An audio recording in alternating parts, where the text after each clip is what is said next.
Laskana police station ખાતે register થયેલ એક ગુના બાબતે ફરિયાદી રતિલાલ નાથાણી નાઓ પોલીસ સ્ટેશન આવીને જણાવેલ કે અમોએ આ કામના આરોપી સુરેશભાઈ અને સંજયભાઈ ઉર્ફે બંગાળી તથા મુન્નાભાઈ આ ત્રણેય નાઓના સંપર્કમાં આવેલ એના મિત્ર રફીકભાઈ થકી અને તેઓને જણાવેલ કે અમારે એક સોનું અમારે વેચવા જે બેંકમાં ગીરી હોય સોનું વેચવાનું હોય તો ઓછી કિંમતમાં આપવાનું છે. આથી રફીકભાઈ અને રતિલાલભાઈ બંને તેની પાસે ગયા અને 3 લાખ રૂપિયા આપી અને સોના માટે સોનું ખરીદેલું હતું અને આરોપીઓએ જણાવેલ હતું કે આ સોનું અમે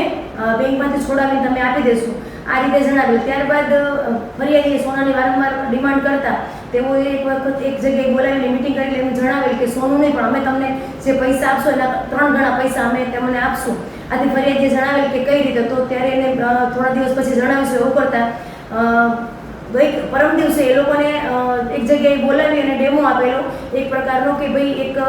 કરન્સી છે કોરા કાગળ છે, કોરા કાગળમાંથી તમે એક કરન્સી આપો જે અસલ કરન્સી એના ઉપરથી અમે 3 ગણી તમને નોટ બનાવી આપશું. આ રીતે ડેમો આપીને એને જણાવેલ કે જે તમારા પૈસા છે એને 3 ગણા પૈસા અમે તમને કરીને આપશું. આથી ફરિયાદી પોલીસ સ્ટેશન આવીને જણાવેલ કે આવું ગેરકાયદેસર કામ કરવા માંગતો નથી અને આ રીતે આ લોકો એક ફેક કરન્સીનું કામ કરે છે, મારી સાથે છેતરપિંડી થઈ છે. આવી રીતે ફરિયાદી આવીને જણાવતા પોલીસે ત્યાં રેડ દરમિયાન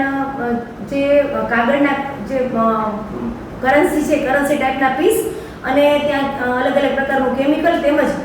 જે આરોપી સંજય ઉર્ફે બંગાળી જે છે એના ખિસ્સામાંથી